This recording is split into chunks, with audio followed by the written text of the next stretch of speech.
ಆಚಾರ್ಯರು ತೋರಿದ ಉಪನಿಷತ್ತು ಈ ಕುರಿತಾಗಿ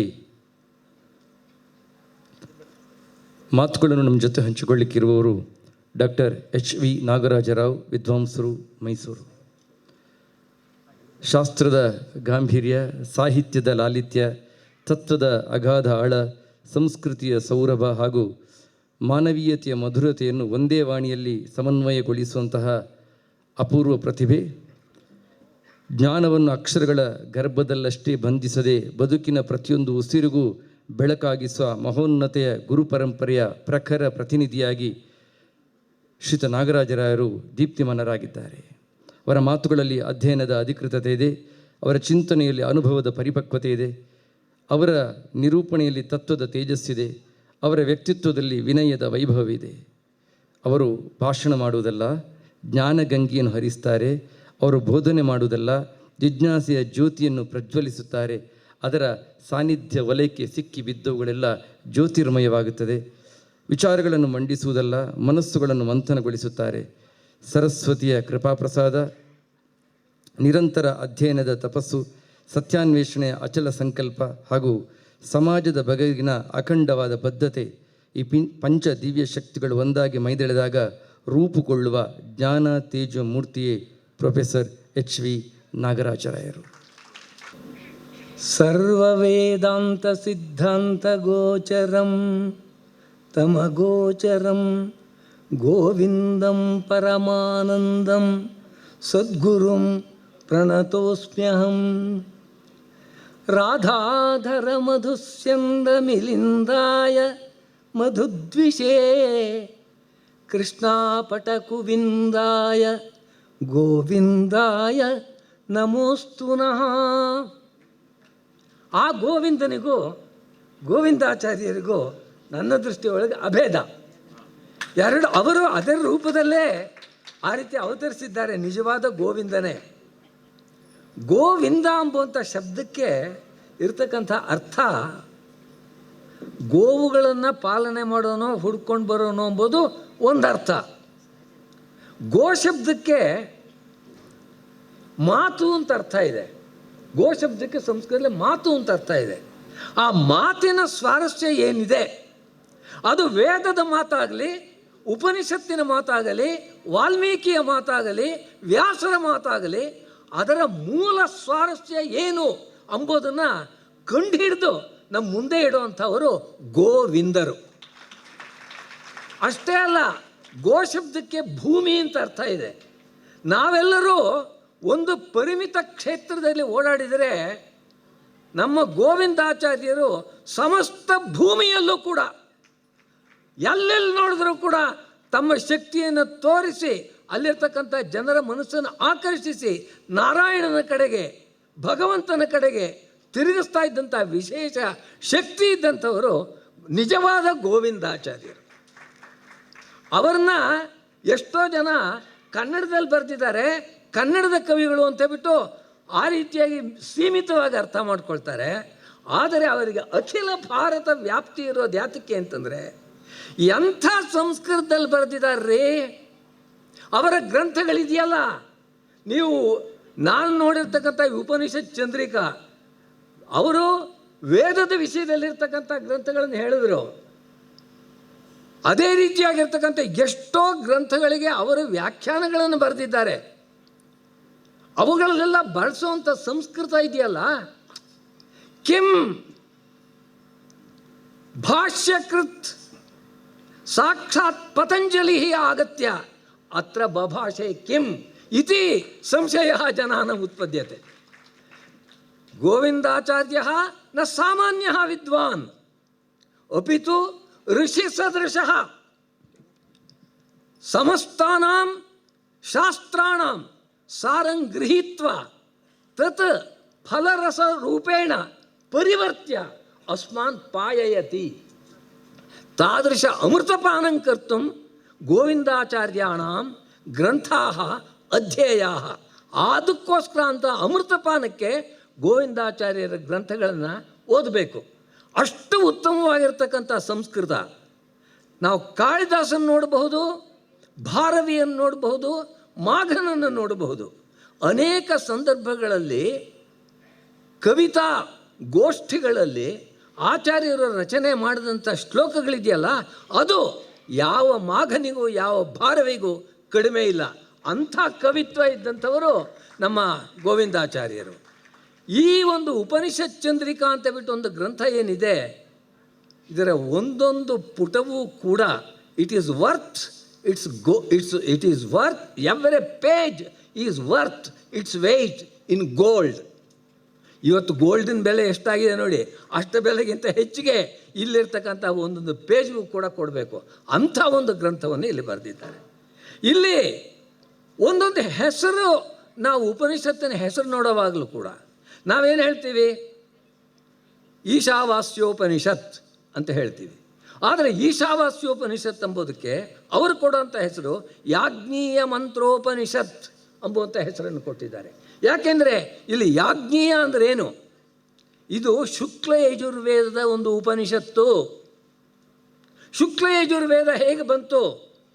ಮೊದಲು ವ್ಯಾಸರು ವೈಶಂಪಾಯನ ಇತ್ಯಾದಿ ಶಿಷ್ಯರಿಗೆ ವೇದವನ್ನು, ಋಗ್ವೇದ ಯಜುರ್ವೇದವನ್ನು ಉಪನ್ಯಾಸ ಮಾಡಿದ್ರು, ಅವರು ಕಲಿಸಿದರು. ಆಮೇಲೆ ಆ ಒಂದು ನೀನು ಕಲ್ತಿದ್ದನ್ನೆಲ್ಲ ವಾಪಸ್ ಕೊಟ್ಟುಬಿಡು ಅಂತ ಬಿಟ್ಟು ಕಾರಣಾಂತರದಿಂದ ಹೇಳಿದಾಗ ಯಾಜ್ಞವಲ್ಕ್ಯರು ಸೂರ್ಯೋಪಾಸನೆಯನ್ನು ಮಾಡಿ ಆ ಸೂರ್ಯನಿಂದಲೇ ತಾವಾಗೆ ಹೊಸ ವೇದವನ್ನು ಪಡೆದರು. ಅದಕ್ಕೋಸ್ಕರವೇ ಅದಕ್ಕೆ ವಾಜಸನೇಯಿ ಸಂಹಿತಾ ಎಂಬುವಂಥ ಹೆಸರು ಬಂದಿದೆ. ವಾಜಿ ರೂಪದಲ್ಲಿ ಸೂರ್ಯನು ಬಂದು ಆ ರೀತಿಯಾಗಿರ್ತಕ್ಕಂಥ ವೇದವನ್ನು ಅವರಿಗೆ ಕೊಟ್ಟ ಅಂತ.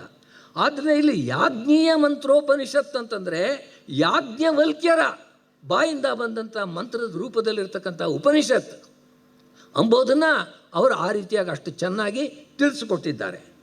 ಮತ್ತು ಕಾಠಕೋಪನಿಷತ್ ಅಂತಿದೆ. ಪ್ರಾಯಶಃ ಇಲ್ಲಿರ್ತಕ್ಕಂಥ ಎಲ್ಲ ಜನಗಳು ಕಠೋಪನಿಷತ್ತನ್ನು ಓದಿದ್ದಾರೆ. ಆದರೆ ಕಠೋಪನಿಷತ್ ಎಂಬ ಹೆಸರು ಏಕೆ ಬಂತು? ನಮ್ಮಲ್ಲಿ ವೇದಗಳಿಗೆ ಅನೇಕ ಶಾಖೆಗಳಿದ್ದವು. ಏಕವಿಂಶತಿದಾ ಬಾಫೃಚ್ಯಂ ಏಕೋತ್ತರ ಶತಂ ಅಧ್ವರ್ಯುಶಾಖಾ ಸಹಸ್ರವರ್ತ್ಮ ಸಾಮವೇದ ನವಧ ಆಥರ್ವಣೋ ಭಿದ್ಯತೆ ಎಂಬುದು ಪತಂಜಲಿಯ ಮಹಾಭಾಷ್ಯದಲ್ಲಿರ್ತಕ್ಕಂಥ ಮಾತು. ಆ ರೀತಿಯಾಗಿರ್ತಕ್ಕಂಥ ಮಾತನ್ನು ತೆಗೆದುಕೊಂಡು ಎಷ್ಟೊಂದು ಶಾಖೆಗಳಿದ್ದವು. ಈ ಒಂದು ಕೃಷ್ಣ ಯಜುರ್ವೇದದಲ್ಲಿ ಕಠಶಾಖೆ ಅಂತ ಬಿಟ್ಟು ಒಂದಿತ್ತು. ಕಠಶಾಖೆ ಅಂತ ಯಾಕೆ ಹೆಸರು ಬಂತು? ಸುಮ್ಮನೆ ಹೆಸರು ಬರೋದಿಲ್ಲ.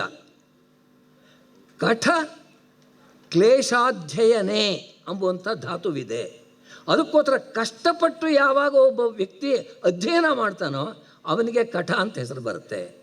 ಅದಕ್ಕೋಸ್ಕರ ಆ ರೀತಿಯಾಗಿ ಈ ಋಷಿ ಕಷ್ಟಪಟ್ಟು ಅಧ್ಯಯನ ಮಾಡಿ ಕೊಟ್ಟಂಥ ಉಪನಿಷತ್. ಆದ್ದರಿಂದ ಇದಕ್ಕೆ ಕಠೋಪನಿಷತ್, ಕಾಠಕೋಪನಿಷತ್ ಅಂತ ಹೆಸರು ಬಂದಿದೆ. ಆ ಒಂದು ಕಾರಣವನ್ನು ಕೊಟ್ಟಿದ್ದಾರೆ. ತಲವಕಾರೋಪನಿಷತ್, ಇದನ್ನು ಸಾಮಾನ್ಯವಾಗಿ ನಾವೆಲ್ಲ ಕರೆಯುವಂಥದ್ದು ಕೇನೋಪನಿಷತ್ ಅಂತ. ಅದು ಕೇನೇಷಿತಂ ಪತತಿ ಪ್ರೇಷಿತಂ ಮನಃ ಎಂಬುವಂಥ ಮಂತ್ರದಿಂದ ಶುರುವಾಗೋದ್ರಿಂದ ಕೇನೋಪನಿಷತ್ ಅಂತ ಕರಿತೀವಿ. ಆದರೆ ಇಲ್ಲಿ ತಲವಕಾರೋಪನಿಷತ್ ಅಂತ ಹೆಸರಿಟ್ಟಿದ್ದಾರೆ. ತಲವಕಾರ ಅಂದರೆ ಏನು? ಒಂದು ಕಾಲದಲ್ಲಿ ವೇದವನ್ನು, ಸಾಮವೇದವನ್ನು ಹೇಳುವಂಥ ಸಂದರ್ಭದಲ್ಲಿ ತಾಳವಾದ್ಯಕ್ಕೆ ಅನುಗುಣವಾಗಿ ಹಾಡ್ತಿದ್ರು. ಇವತ್ತು ಸಾಮವೇದವನ್ನು ಹಾಡುವಂಥದ್ದು ಕೇವಲ ರಾಗ ಮಾತ್ರ, ತಾಳ ಇಲ್ಲ ಅದರಲ್ಲಿ. ಆದರೆ ಒಂದು ಆಚಾರ್ಯರು ಹೇಳ್ತಾರೆ, ಏಕಸ್ಮಿನ್ ಕಾಲೇ ತಾಳವಾದ್ಯ ಸಹಿತ ಸಾಮಗಾನಂ ಆಸೀತ್. ಅದಕ್ಕೋಸ್ಕರ ತಾಳವಾದ್ಯಕಾರ ಉಪನಿಷತ್ ಎಂಬುದು ಜನರ ಮಾತಿನಲ್ಲಿ ತಲವಕಾರೋಪನಿಷತ್ ಅಂತ ಆಯಿತು. ಅದಕ್ಕೋಸ್ಕರ ತಾಳವಾದ್ಯ ಸಹಿತವಾಗಿರ್ತಕ್ಕಂಥ ಸಾಮವೇದ ಇತ್ತು ಎಂಬುದನ್ನು ಆಚಾರ್ಯರು ಹೇಳಿದ್ದಾರೆ. This was the first time. ನಮ್ಮಲ್ಲಿ ಎಷ್ಟು ಜನ ಆಚಾರ್ಯರಿದ್ದರು, ಶಂಕರಾಚಾರ್ಯರು, ರಾಮಾನುಜಾಚಾರ್ಯರು ಎಲ್ಲರೂ ಇದ್ರಲ್ಲ. ಆದರೆ ಯಾರೂ ಕೂಡ ಈ ಒಂದು ಹೆಸರಿಗೆ ಈ ರೀತಿಯಾಗಿರ್ತಕ್ಕಂಥ ಸಾಮದಾನದ ಪದ್ಧತಿ ಇತ್ತು ಎಂಬುದನ್ನು ಹೇಳಿರಲಿಲ್ಲ. ಬನ್ನಂಜಯ ಗೋವಿಂದಾಚಾರ್ಯರೇ ಐದಂ ಪ್ರಾಥಮ್ಯನ ಹೇಳಿದವರು. ಇದಂ ಪ್ರಥಮತೆಯ ಉಕ್ತವಾನ್. ಆ ರೀತಿಯಾಗಿರ್ತಕ್ಕಂಥ ವಿಶೇಷ. ಮತ್ತು ಆಥರ್ವಣೋಪನಿಷತ್ ಅಂತಿದೆ. ಆಥರ್ವಣೋಪನಿಷತ್ ಎಂಬುದನ್ನು ಜನರೆಲ್ಲ ಕರೆಯುವಂಥದ್ದು ಮುಂಡಕೋಪನಿಷತ್ ಅಂತ. ಆ ಮುಂಡಕೋಪನಿಷತ್ತು ಅಥರ್ವ ವೇದಕ್ಕೆ ಸಂಬಂಧಪಟ್ಟಿದೆ. ಅಥರ್ವ ವೇದದಲ್ಲಿ ಅಥರ್ವ ಎಂಬುವಂತಹ ಋಷಿಗೆ ಒಂದೊಂದು ಮಾತಿಗೂ ಯಾವ ರೀತಿಯಾಗಿರ್ತಕ್ಕಂಥ ವ್ಯಾಖ್ಯಾನ ಕೊಟ್ಟಿದ್ದಾರೆ ಅಂತಂದರೆ ನೋಡಿದ್ರೆ ನಾವು ಮುಗ್ಧರಾಗ್ಬಿಡ್ತೀವಿ. ಸಂಸ್ಕೃತ ಬರ್ತಕ್ಕಂಥವರು ಅಲ್ಲಿ ಬ್ರಹ್ಮ ದೇವಾನಾಂ ಪ್ರಥಮ ಸಂಬಭೂವ ಅಂತ ವಾಕ್ಯ. ಅಂದರೆ ಏನರ್ಥ? ದೇವತೆಗಳಲ್ಲೆಲ್ಲ ಬ್ರಹ್ಮನು ಮೊದಲನೆಯವನಾಗಿ ಬಂದ ಅಂತ. ಹಾಗಲ್ಲ ಅಂತಾರೆ ಆಚಾರ್ಯರು. ಬ್ರಹ್ಮ ದೇವಾನಾಂ ಪ್ರಥಮ ವಿಷ್ಣೋ ಸುತಃ ಸಂಬಭೂವ, ಆ ರೀತಿಯಾಗಿರ್ತಕ್ಕಂಥ ಅರ್ಥ ಇದು ಅಂಥೇಳಿ ಅದಕ್ಕೆ ಅಥರ್ವಣೋಪನಿಷತ್ ಅಂತಲೇ ಅದಕ್ಕೆ ಅವರ ಹೆಸರು ಕೊಟ್ಟಿದ್ದಾರೆ. ಮತ್ತು ಪ್ರಶ್ನೋಪನಿಷತ್ ಅಂತ ಏನಿದೆ, ಆ ಪ್ರಶ್ನೋಪನಿಷತ್ತಿನಲ್ಲಿ 6 ಜನ ಶಿಷ್ಯರು ಪಿಪ್ಪಲಾದರ ಹತ್ರ ಹೋಗಿ ಒಬ್ಬೊಬ್ಬರು ಒಂದೊಂದು ವಿಧವಾದಂಥ ಆಧ್ಯಾತ್ಮಿಕವಾದ ಪ್ರಶ್ನೆಗಳನ್ನು ಕೇಳ್ತಾರೆ. ಅದಕ್ಕೋಸ್ಕರ ಅದಕ್ಕೆ ಷಟ್ ಪ್ರಶ್ನೋಪನಿಷತ್ ಎಂಬುದೇ ಸರಿಯಾದ ಹೆಸರು. ಕೇವಲ ಪ್ರಶ್ನೋಪನಿಷತ್ ಅಲ್ಲ ಅಂತ ಬಿಟ್ಟು ಷಟ್ ಪ್ರಶ್ನೋಪನಿಷತ್ ಅಂತ ಹೆಸರನ್ನು ಕೊಟ್ಟಿದ್ದಾರೆ. ಹಾಗೆ ಮಾಂಡೂಕೋಪನಿಷತ್ ಅಂತ. ಮಂಡೂಕ ಅಂತಂದರೆ ಕಪ್ಪೆ ಅಂತ ಅರ್ಥ. ದೇವತೆಗಳನ್ನು ವೇದಗಳಲ್ಲಿ ಯಾವುದು ಬರುತ್ತೋ ಅದನ್ನು ದೇವತೆ ಅಂತ, ಯಾವ ಮಂತ್ರದಲ್ಲಿ ಯಾವ ವಿಷಯ ಬರುತ್ತೋ ಅದನ್ನು ದೇವತೆ ಅಂತ ಪರಿಗಣಿಸಬೇಕು ಅಂತೆ. ಅಂದರೆ ಮಂಡೂಕವೂ ಕೂಡ ದೇವತೆ ಆಗಬೇಕಾಗತ್ತೆ. ಆ ರೀತಿಯಾಗಿರ್ತಕ್ಕಂಥ ಅರ್ಥವಲ್ಲ. ಆ ರೀತಿಯಾಗಿರ್ತಕ್ಕಂಥ ಜೀವದಲ್ಲಿ ಅಧಿಷ್ಠಾತರವಾಗಿರ್ತಕ್ಕಂಥ ಪರಮಾತ್ಮನೇ ಅಲ್ಲಿ ವಾಚ್ಯನೇ ಹೊರತು ಕೇವಲ ಮಂಡೂಕವಲ್ಲ. ಮಂಡೂಕಗಳನ್ನು ಹೇಳೋದಕ್ಕೆ ಕಪ್ಪೆಗಳು ಈ ರೀತಿ ಒಟಗುಡ್ತಿದ್ದು ಅಂತ ಹೇಳೋದಕ್ಕೋಸ್ಕರ ಉಪನಿಷತ್ತು ಬಂದಿಲ್ಲ ಎಂಬುದನ್ನು ಹೇಳಿದ್ದಾರೆ. ಈ ಒಂದು ಗ್ರಂಥದಲ್ಲಿ ನನಗೆ ಈ ಪುಸ್ತಕವನ್ನು, ಈ ಉಪನ್ಯಾಸವನ್ನು ಸಿದ್ಧಪಡಿಸ್ಕೊಳ್ಳೋದಕ್ಕೋಸ್ಕರ ದಯವಿಟ್ಟು ಕಳಿಸ್ಬೇಕು ಅಂತ ಕೇಳಿದಾಗ ವೀಣಾ ಬನ್ನಂಜೆಯವರು ಕಳಿಸ್ಕೊಟ್ಟಾಗ ಹೇಳಿದರು, ಇದು ಒಂದೇ ಒಂದು ಕಾಪಿ ಇರೋದು, ನೀವು ಖಂಡಿತವಾಗಿ ವಾಪಸ್ ಕೊಡಬೇಕು, ಶುದ್ಧವಾಗಿ ಅದನ್ನು ಹಾಳು ಮಾಡದೆ ಕೊಡಬೇಕು ಅಂತಂದು.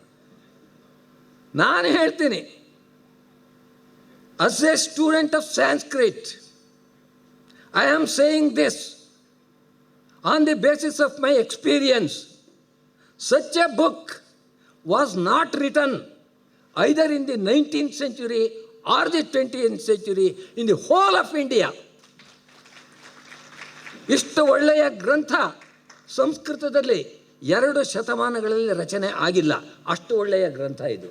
ಇಲ್ಲಿರ್ತಕ್ಕಂಥ ಮೊದಲನೆಯ ಕೆಲವು ಪುಟಗಳಲ್ಲಿ ಉಪೋದ್ಘಾತ ಇದೆಯಲ್ಲ, ಅದನ್ನು ಆಗಲೇ ಹಿರಿಯರು ಹೇಳಿದ್ರು ಈ ವಿಷಯವನ್ನು. ಈ ಉಪೋದ್ಘಾತ ಇದೆಯಲ್ಲ, ಇದನ್ನು ಮುದ್ರಿಸಿ ಕನ್ನಡ ಅರ್ಥವನ್ನು ಇಂಗ್ಲೀಷ್ ಅರ್ಥವನ್ನು ಸೇರಿಸಿ ಅಖಿಲ ಭಾರತದಲ್ಲಿ ಹಂಚಬೇಕು. This is the requirement. ಇವತ್ತು ಈ ರೀತಿಯಾಗಿರ್ತಕ್ಕಂಥ ಅವಶ್ಯಕತೆ ಇದೆ. ಗೋವಿಂದಾಚಾರ್ಯರ ಲೇಖನ ಅಂತಕ್ಕಂಥದ್ದು ಹಿಂದಿನ ಋಷಿಗಳಿಗೆ ಸರಿಯಾಗಿರ್ತಕ್ಕಂಥದ್ದು.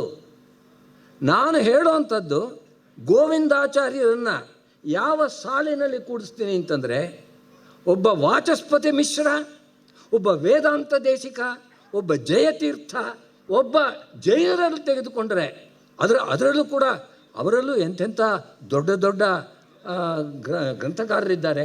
ಒಬ್ಬ ಹೇಮಚಂದ್ರ, ಆ ಹೇಮಚಂದ್ರನನ್ನು ಅವನ ಕಾಲದಲ್ಲಿ ಕಲಿಕಾಲ ಸರ್ವಜ್ಞ ಅಂತ ಕರೀತಿದ್ರು. ಅವರ ಸಾಲಿನಲ್ಲಿ, ಆ ಸಾಲಿನಲ್ಲಿ ಕುಳಿತುಕೊಳ್ಳೋದಕ್ಕೆ ಅರ್ಹರಾದಂಥ ವ್ಯಕ್ತಿ ಅಂದರೆ ಬನ್ನಂಜೆ ಗೋವಿಂದಾಚಾರ್ಯರು. ನಮ್ಮ ಕರ್ನಾಟಕ ದೇಶ ಉತ್ಪತ್ತಿ ಮಾಡಿದಂಥ ಅಂಥ ಪಂಡಿತ ರತ್ನ ಅಂತಂದರೆ ನಿಜವಾಗಿಯೂ ಕೂಡ ಗೋವಿಂದಾಚಾರ್ಯರು. ಈ ಉಪನಿಷತ್ತುಗಳನ್ನು ಓದುವಾಗ ಎಷ್ಟು ಸುಲಭ ಅಂತ ಅನ್ಸ್ಕೊಂಡು ನಾವು ಓದ್ತೀವಲ್ಲ, ಆದರೆ ಅದನ್ನ ಅರ್ಥ ಮಾಡ್ಕೊಳ್ಳೋಕೆ ಹೊರಟಾಗ ಎಷ್ಟೊಂದು ಕಷ್ಟ ಬರುತ್ತೆ ಎಂಬುದು ನೀವು ಯೋಚನೆ ಮಾಡಬೇಕು. ಅವಿದ್ಯೆಯ ಮೃತ್ಯುಂ ತೀರ್ತ್ವಾ ವಿದ್ಯೆಯ ಅಮೃತಮಶ್ನುತೆ ಎಂಬುವಂಥ ವಾಕ್ಯ. ಇದಕ್ಕೆ ಯಾರು ಸರಿಯಾಗಿ ಅರ್ಥ ಹೇಳ್ತಾರೋ ನನಗೆ ಗೊತ್ತಿಲ್ಲ. ಯಾಕೆ ಅಂತಂದರೆ ವಿದ್ಯೆ ಅಂತಕ್ಕಂಥದ್ದು ಜ್ಞಾನರೂಪವಾದದ್ದು ಅಂತ ನಾವೆಲ್ಲ ತಿಳ್ಕೊಂಡಿರುವಂಥದ್ದು. ಅವಿದ್ಯೆ ಅಂತಂದರೆ ಅದಕ್ಕೆ ವಿರುದ್ಧವಾಗಿರ್ತಕ್ಕಂಥದ್ದು ಅಜ್ಞಾನ ಅಂತ ಅನಿಸುತ್ತೆ. ಅವಿದ್ಯೆಯಿಂದ ಮೃತ್ಯುವನ್ನು ದಾಟೋದು ಹೇಗಪ್ಪ ಸಾಧ್ಯ? ಅವಿದ್ಯೆಯ ಮೃತ್ಯುಂ ತೀರ್ಥ ಅಂತ ಹೇಳ್ತೀವಿ. How is this possible? ಇದು ಸಾಧ್ಯ ಹೇಗಾಗತ್ತೆ? ಅದಕ್ಕೆ ಶಂಕರಾಚಾರ್ಯರು ಮಾಡಿರ್ತಕ್ಕಂಥ ಅರ್ಥ ವಸ್ತುತಃ ರಾಮಾನುಜಾಚಾರ್ಯರು ಯಾವ ಉಪನಿಷತ್ತುಗಳಿಗೂ ಭಾಷ್ಯವನ್ನು ಬರೆಯಲಿಲ್ಲ. ಆಮೇಲೆ 2 ವರ್ಷ 200 ವರ್ಷ ಆದಮೇಲೆ ಅವರ ಇದರಲ್ಲಿ ಅವರ ಸಂಪ್ರದಾಯದಲ್ಲಿ ಬಂದಂಥ ಇನ್ನೊಬ್ಬ ರಾಮಾನುಜಾಚಾರ್ಯರು ಬರೆದರು. ಆದರೆ ಭಗವದ್ ರಾಮಾನುಜಾಚಾರ್ಯರು ಉಪನಿಷತ್ತುಗಳಿಗೆ ಭಾಷ್ಯವನ್ನು ಬರೆಯಲಿಲ್ಲ. ಅವರ ಸಂಪ್ರದಾಯದ ಪ್ರಕಾರವಾಗಿ ಕೂಡ ಅವಿದ್ಯಾ ಎಂಬುವಂಥ ಶಬ್ದ ಇದೆಯಲ್ಲ, ಇದಕ್ಕೆ ಯಾವ ರೀತಿ ಅರ್ಥ ಮಾಡಬೇಕು ಎಂಬುದಕ್ಕೆ ಶಾಸ್ತ್ರೀಯವಾಗಿ ಒಂದು ವಿಚಾರವನ್ನು ಕೊಡ್ತಾರೆ. ತತ್ಸಾದೃಶ್ಯಂ ತದನ್ಯತ್ವಂ ತದಲ್ಪತ್ವಂ ವಿರೋಧಿತ ಅಪ್ರಾಶಸ್ತ್ಯಂ ಅಭಾವಶ್ಚ ನಯರ್ಥ ಷಟ್ ಪ್ರಕೀರ್ತಿತ ಅಂತ ಶಾಸ್ತ್ರದಲ್ಲಿರುವಂಥದ್ದು. ಅಬ್ರಾಹ್ಮಣಂ ಆನಯ ಅಂತ ಒಂದು ವೇದವಾಕ್ಯ ಬರುತ್ತೆ. ಅಬ್ರಾಹ್ಮಣಂ ಆನಯ, ಅಲ್ಲಿ ಬ್ರಾಹ್ಮಣನಲ್ಲದವನು ಅಂತಂದರೆ ಒಬ್ಬ ಕ್ಷತ್ರಿಯನನ್ನೋ ವೈಶ್ಯನನ್ನೋ ಅಲ್ಲಿ ಕರ್ಕೊಂಬರ್ತಾರೆ. ಒಂದು ಅಬ್ರಾಹ್ಮಣ ಅಂದರೆ ಬ್ರಾಹ್ಮಣ ಅಲ್ಲದ್ದು ಅಂಥೇಳಿ ಒಂದು ಮಣ್ಣಿನ ಹೆಂಟೆ ತಂದಿಟ್ರಾಗತ್ತಾ? ಅಲ್ಲಿ ಅಬ್ರಾಹ್ಮಣ ಅಂಬೋದಕ್ಕೆ ಏನರ್ಥ? ಬ್ರಾಹ್ಮಣ ಸದೃಶಃ, ಬ್ರಾಹ್ಮಣನ ಹಾಗಿರ್ತಕ್ಕಂಥವನು ಇನ್ನೊಬ್ಬನ ಕರ್ಕೊಂಡು ಬರ್ಬೋದು. ಅಲ್ಲಿ ತತ್ಸಾದೃಶ್ಯಂ ಅಂತ. ಆ ರೀತಿಯಾಗಿ ಅವಿದ್ಯಾ ಎಂಬ ಶಬ್ದಕ್ಕೆ ಶಂಕರಾಚಾರ್ಯರು ಕರ್ಮ ಅಂತ ಅರ್ಥ ಮಾಡಿದ್ದಾರೆ. ವಿದ್ಯೆಗೆ ಸಮಾನವಾಗಿ ನಮ್ಮ ಯೋಗದಲ್ಲಿ ಹೆಲ್ಪ್ ಮಾಡ್ತಕ್ಕಂಥ ಕರ್ಮ, ಅದಕ್ಕೋಸ್ಕರ ಕರ್ಮಣ ವೇದೋಕ್ತವಾಗಿರ್ತಕ್ಕಂಥ ಅನೇಕ ವಿಧವಾದ ಕರ್ಮಗಳಿಂದ ನಾವು ಮೃತ್ಯುಲೋಕವನ್ನು ದಾಟಬೇಕು. ಹಾಗೆ ದಾಟಿದರೆ ಆಮೇಲೆ ವಿದ್ಯೆಯ ಬ್ರಹ್ಮವಿದ್ಯೆಯ ಅಮೃತಂ ಅಶ್ನುತೆ, ಅಮೃತವನ್ನು ತಿಂತಾರೆ ಅಂತ ಅರ್ಥ ಮಾಡಿದ್ದಾರೆ. ಆದರೆ ಆಚಾರ್ಯರು ಇದನ್ನು ಒಪ್ಪುತ್ತಾ ಇಲ್ಲ. ಆಚಾರ್ಯರು ಹೇಳ್ತಾರೆ ಅವಿದ್ಯಾ ಎಂಬುವಂಥ ಶಬ್ದಕ್ಕೆ ಇರ್ತಕ್ಕಂಥ ಅರ್ಥವೇನು ಅಂತಂದರೆ ಪರ ಅಪರ ಅಂತ ಬಿಟ್ಟು 2 ವಿಧವಾಗಿರ್ತಕ್ಕಂಥ ವಿದ್ಯೆಗಳಿದೆ. ಅಪರ ವಿದ್ಯೆ ಇದೆಯಲ್ಲ, ಅದು ಋಗ್ವೇದ, ಯಜುರ್ವೇದ, ಸಾಮವೇದ, ಅಥರ್ವ ವೇದ, ಪುರಾಣಂ, ಇತಿಹಾಸ, ಇದೆಲ್ಲವೂ ಕೂಡ ಅಂದರೆ ಲೌಕಿಕವಾದ ವಿದ್ಯೆಗಳನ್ನು ನೀವೇನೇನು ಕಲಿತೀರಿ, including engineering, medical science, everything, ಇದೆಲ್ಲವೂ ಕೂಡ ಅಪರಾವಿದ್ಯಾ. ಈ ರೀತಿಯಾಗಿರ್ತಕ್ಕಂಥ ಅಪರಾವಿದ್ಯೆ ಇದೆಯಲ್ಲ, ಆ ರೀತಿಯಾಗಿರ್ತಕ್ಕಂಥ ಅಪರಾವಿದ್ಯೆಯಿಂದ ಈ ಮೃತ್ಯುಲೋಕವನ್ನು ದಾಟಬೇಕು. ಆಮೇಲೆ ಪರಾವಿದ್ಯೆ ಇದೆಯಲ್ಲ, ವಿಷ್ಣು ಸಾರ್ವಭೌಮ, ವಿಷ್ಣು ಸರ್ವೋತ್ತಮ, ತಾದೃಶ ಜ್ಞಾನೇನ ಅಮೃತಂ ಅಶ್ನುತೆ. ಅದಕ್ಕೋಸ್ಕರ ಆ ರೀತಿಯಾಗಿರ್ತಕ್ಕಂಥ ಜ್ಞಾನವನ್ನು ಪಡಿಬೇಕು. ಯಾವಾಗ ಬೇರೆಯವರಲ್ಲಿ ಅದು ಬಹಳ ಕಷ್ಟವಾಗಿರ್ತಕ್ಕಂಥ ವಾಕ್ಯಗಳಿದೆ ಉಪನಿಷತ್ತುಗಳಲ್ಲಿ. ವಿದ್ಯಾಂಚ ಅವಿದ್ಯಾಂಚ ಎಸ್ತದ್ವೇದ ಉಭಯಂ ಸಹ. ಯಾವ ರೀತಿಯಾಗಿ ತಿಳ್ಕೊಳ್ಬೇಕು ಈ ವಿಚಾರವನ್ನು? ವಿದ್ಯೆ ಅಂದ್ರೇನು, ಅವಿದ್ಯೆ ಅಂದ್ರೇನು? ಅದಕ್ಕೂ ಕಷ್ಟವಾಗಿರ್ತಕ್ಕಂಥದ್ದು ಸಂಭೂತಿಂಚ ವಿನಾಶಂಚ ಎಸ್ತದ್ವೇದ ಉಭಯಂ ಸಹ ಅಂತ ಇದೆ. ಅಲ್ಲಿ ಅಸಂಭೂತಿ ಎಂಬುವಂಥದ್ದು ಮೊದಲು ಶಬ್ದಗಳು ಬಂದಿದೆ. ಅಸಂಭೂತಿ ಎಂಬುದು, ಸಂಭೂತಿ ಎಂಬುದು 2 ಇದೆ ಅಂತ. ಆದರೆ ಅಲ್ಲಿ ಶಂಕರಾಚಾರ್ಯರು ಏನು ಅರ್ಥ ಮಾಡಿದ್ರು ಅಂತಂದರೆ, ಸಂಭೂತಿ ಅಂತಂದರೆ ಪ್ರಕೃತಿ ಇರ್ತಕ್ಕಂಥದ್ದು, ಅದು ಅಸಂಭೂತಿ ಅಂದರೆ ಅದಕ್ಕಿಂತ ಭಿನ್ನವಾದದ್ದು ಅಂತ ಮಾಡಿದ್ರು. ಆದರೆ ಮುಂದೆ ಏನು ಬಂತು, ಸಂಭೂತಿಂಚ ವಿನಾಶಂಚ ಅಂತ ಬಿಟ್ಟು ಪರಸ್ಪರ ವಿರುದ್ಧವಾಗಿರ್ತಕ್ಕಂಥ. ಇದನ್ನು ಹೇಗೆ ಸರಿಪಡಿಸೋದು? ಅದಕ್ಕೆ ಶಂಕರಾಚಾರ್ಯರು ಹೇಳಿರ್ತಕ್ಕಂಥದ್ದು ಸಂಭೂತಿ ಅಂತ ಶಬ್ದದಲ್ಲಿ ಅಕಾರ ಪ್ರಸ್ತೇಶೇಣ ಅಸಂಭೂತಿ ಇತ್ಯರ್ಥ ಆಗ್ರಾಚ್ಯ ಅಂತೇಳಿ. ಗೋವಿಂದಾಚಾರ್ಯರು ಅದನ್ನು ಹಾಸ್ಯ ಮಾಡಿಟ್ಬಿಡ್ತಾರೆ. ಇದಂತೆ ವೈಯಾಕರಣ ಪಾಂಡಿತ್ಯಂ ಕೀದೃಶಂ ಪಾಂಡಿತ್ಯಂ ಏವಂ ಕಥ್ಯತೆ ಚೇತ್ ಯತ್ರ ತತ್ವಮಸಿ ಇತಿ ವಾಕ್ಯಂ ವರ್ತತೆ ಚೇತ್ ಅಕಾರ ಪ್ರಶ್ಲೇಷೇಣ ಅತತ್ವಮಸಿ ಇತ್ಯಪಿ ಅರ್ಥ ಅಭ್ಯುಪಗಮ್ಯ ಸ್ಯಾತ್. ಯಾವ ರೀತಿಯಾಗಿ ಎಲ್ಲ ಕಡೆಯೂ ತೊಂದರೆ ಆಗುತ್ತೆ ಎಂಬುದನ್ನು ಅದನ್ನು ಗೋವಿಂದಾಚಾರ್ಯರು ಎತ್ತಿ ತೋರಿಸಿದ್ದಾರೆ. ಮಧ್ವಾಚಾರ್ಯರ ಪ್ರಕಾರವಾಗಿ ಯಾವ ರೀತಿಯಾಗಿರ್ತಕ್ಕಂಥ ಅರ್ಥಗಳನ್ನು ತೆಗೆದುಕೊಳ್ಬೇಕು ಎಂಬುದನ್ನು ಅಲ್ಲಿ ತಿಳಿಸ್ಕೊಟ್ಟಿದ್ದಾರೆ. ಇವೆಲ್ಲವೂ ಕೂಡ ಅತ್ಯಂತ ಗಂಭೀರವಾಗಿರ್ತಕ್ಕಂಥ ವಿಷಯಗಳು. ಆಗಲೇ ಹಿರಿಯರು ಹೇಳಿದ ಹಾಗೆ, ಪ್ರೊಫೆಸರ್ ಅವರು ಹೇಳಿದ ಹಾಗೆ, ಛಂದಸ್ಸಿನ ವಿಷಯದಲ್ಲಿ ಅವರು ಕೊಟ್ಟಿರ್ತಕ್ಕಂಥ ವಿಷಯಗಳಿದೆಯಲ್ಲ, it is a new lesson. ನಾವು ವೃತ್ತರತ್ನಾಕರವನ್ನು ಈ ರೀತಿಯಾಗಿರ್ತಕ್ಕಂಥ ಗ್ರಂಥಗಳನ್ನು ಓದಿದ್ದೀವಿ. ಆದರೆ ಈ ಒಂದು ಗ್ರಂಥದಲ್ಲಿ ವೈದಿಕ ಛಂದೋ ಮೀಮಾಂಸಾ ಎಂಬುವಂಥ ಭಾಗ ಇದೆ. ವೇದದ ಛಂದಸ್ಸುಗಳನ್ನು ಯಾವ ರೀತಿ ಅರ್ಥ ಮಾಡಿಕೊಳ್ಬೇಕು, ಒಂದೊಂದು ಅಕ್ಷರಕ್ಕೂ ಕೂಡ ಯಾವ ರೀತಿ ಗಾಯತ್ರಿ ಮಂತ್ರದಲ್ಲಿ ಒಂದು ಅಕ್ಷರ ಕಡಿಮೆ ಬರುತ್ತೆ, ನಿಷೃದ್ ಗಾಯತ್ರಿ ಅಂತ ಅರ್ಥ. ಏಕಾಕ್ಷರ ವಿಹೀನಾತು ನಿಷೃದಿತ್ಯ ವಿಧೀಯತೆ.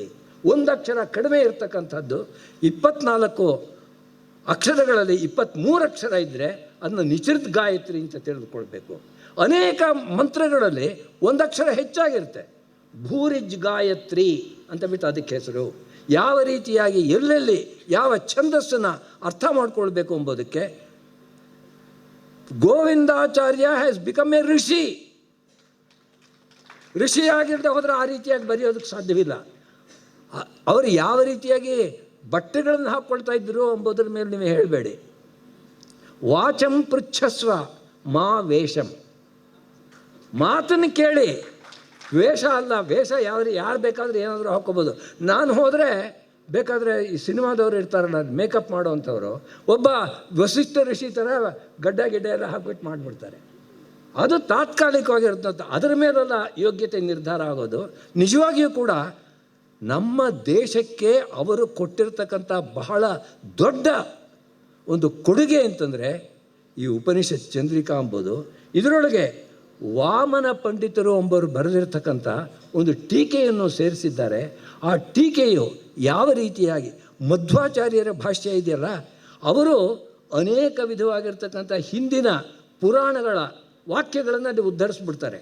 ಆದರೆ ಅದಕ್ಕೂ ಮೂಲದಲ್ಲಿರ್ತಕ್ಕಂಥ ವಾಕ್ಯಕ್ಕೂ ಹೇಗೆ ಹೊಂದಿಸೋದು ಎಂಬುದೇ ನಮಗೆ ಅರ್ಥವಾಗೋದಿಲ್ಲ. ಆದರೆ ಈ ವಾಮನ ಪಂಡಿತಾಚಾರ್ಯರು ಬರೆದಿರೋದಿದೆಯಲ್ಲ, ಅದನ್ನು ನೋಡಿದಾಗ ನಿಜವಾಗಿಯೂ ಕೂಡ ಮಧ್ವಾಚಾರ್ಯರ ಮನಸ್ಸು ಏನು ಎಂಬುದು ನಮಗೆ ಅರ್ಥವಾಗುತ್ತೆ. ಆ ಒಂದು ಮನಸ್ಸನ್ನು ಇಟ್ಟುಕೊಂಡು ಅದರ ಮೇಲೆ 100ರಷ್ಟು ಬನ್ನಂಜೆ ಗೋವಿಂದಾಚಾರ್ಯರು ಬೆಳೆಸಿದ್ದಾರೆ. ಈ ಒಂದು ಕೊಡುಗೆ ಇದೆಯಲ್ಲ, for this the whole country, the scholarly world, the whole community of Sanskrit scholars in the whole world will be grateful to Bannanjay Govindacharya.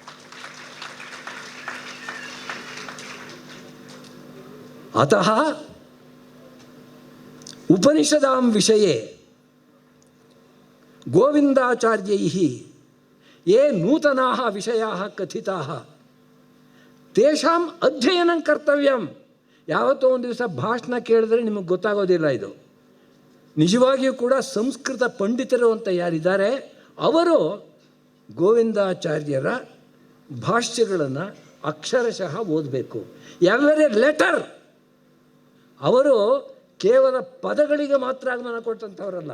ಆ ಪದಗಳಲ್ಲಿರ್ತಕ್ಕಂಥ ಒಂದೊಂದು ಅಕ್ಷರಕ್ಕೂ ಯಾವ ರೀತಿಯಾದ ವ್ಯತ್ಯಾಸ ಆಗುತ್ತೆ, ಒಂದು ಅಕ್ಷರ ವ್ಯತ್ಯಾಸವಾದರೆ ಯಾವ ರೀತಿ ಇಡೀ ಅರ್ಥವೇ ಬದಲಾಗುತ್ತೆ ಎಂಬುದನ್ನು ತಿಳಿಸಿಕೊಟ್ಟಿದ್ದಾರೆ. ಇದು ಒಂದು ಉಪನಿಷತ್ತಿನ ಒಂದು ಮಂತ್ರಕ್ಕೆ ನೀವು ಇವತ್ತು ಮಾತನಾಡಿ ಅಂತ ಹೇಳಿದ್ರೆ ನಾವು ಮಾತನಾಡಬಹುದಷ್ಟೇ ಹೊರತು ಇಡೀ ಉಪನಿಷತ್ ಚಂದ್ರಿಕಾ ಅದರ ವಿಷಯದಲ್ಲಿ ಮಾತನಾಡೋದು ಅಂತಲ್ಲ. ಅದು 1 ವರ್ಷ 2 ವರ್ಷ ವಿದ್ಯಾರ್ಥಿಗಳನ್ನು ಎದುರುಗಡೆ ಕೂಡಿಸ್ಕೊಂಡು ಪ್ರತಿದಿನವೂ ಕೂಡ ಉಪದೇಶ ಮಾಡಬೇಕಾದ್ದು, ಕಲಿಸ್ಬೇಕಾಗಿರ್ತಕ್ಕಂಥ ವಿಷಯ ಇದೆ. ನಾನು ಕೇಳುವಂಥದ್ದು ಇಲ್ಲಿರ್ತಕ್ಕಂಥ ಉಪೋದ್ಘಾತವನ್ನು ಮೊದಲು ವೀಣಾ ಅವರು ಕನ್ನಡ ಲಿಪಿಯಲ್ಲಿ ಮೂಲವನ್ನು ಕೊಟ್ಟು ಕನ್ನಡ ಅನುವಾದವನ್ನು ಕೊಡಬೇಕು. ಸಂಸ್ಕೃತ ಲಿಪಿಯಲ್ಲಿ ಇರ್ತಕ್ಕಂಥ ಮೂಲವನ್ನು ಕೊಟ್ಟು ಆಂಗ್ಲ ಅನುವಾದವನ್ನು ಕೊಡಬೇಕು.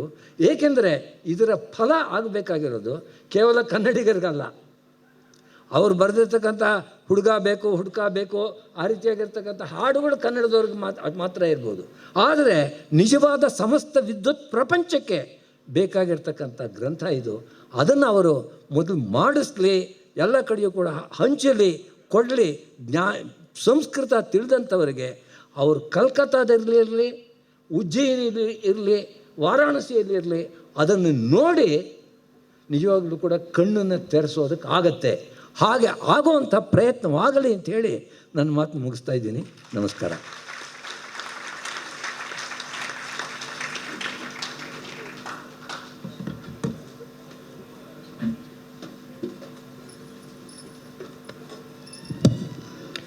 ಸರ್ವೋಪನಿಷದೋ ಗಾವೋ ಎನ್ನುವಂಥ ಗೀತಾವಾಕ್ಯವನ್ನು ನಾವೆಲ್ಲ ಕೇಳಿದ್ದೇವೆ. ಅದಕ್ಕೆ ಜೋಡಿಸಿಕೊಂಡು ಹೇಳೋದಾದರೆ ವಾಚಂ ಧೇನುಮುಪಾಸೀತ, ಎಂಥ ಅದ್ಭುತವಾದಂಥ ಉಪನಿಷತ್ ಭಾವಧಾರೆಯನ್ನು ನಾವೆಲ್ಲ ಅತ್ಯಂತ ಆತ್ಮೀಯವಾಗಿ ಆಪ್ಯಾಯಮಾನವಾಗಿ ಆಲಿಸಿದ್ದೇವೆ, ಆನಂದಿಸಿದ್ದೇವೆ. ಇದನ್ನು ನೀಡಿದಂಥ ಈ ವಾಗಮೃತ ಧಾರೆಯನ್ನು ನೀಡಿದಂಥ ಮಹತೋಮಹೀಯರಿಗೆ ಬನ್ನಂಜೆ ಪ್ರತಿಷ್ಠಾನದ ಪರವಾಗಿ ಮತ್ತು ನಿಮ್ಮೆಲ್ಲರ ಪರವಾಗಿ ಗೌರವಗಳನ್ನು ಸಮರ್ಪಣೆ ಮಾಡಬೇಕಾಗಿ ಶ್ರೀಮಾನ್ ಮಲ್ಲೇಪುರಂ ವೆಂಕಟೇಶ್ ಸರ್ ಅವರನ್ನು ವಿನಂತಿ ಮಾಡ್ತಿದ್ದೇನೆ. ದಯಮಾಡಿ ಹಿರಿಯರನ್ನು ಗೌರವಿಸಬೇಕಾಗಿ ವಿನಂತಿ ಮಾಡ್ತಿದ್ದೇನೆ.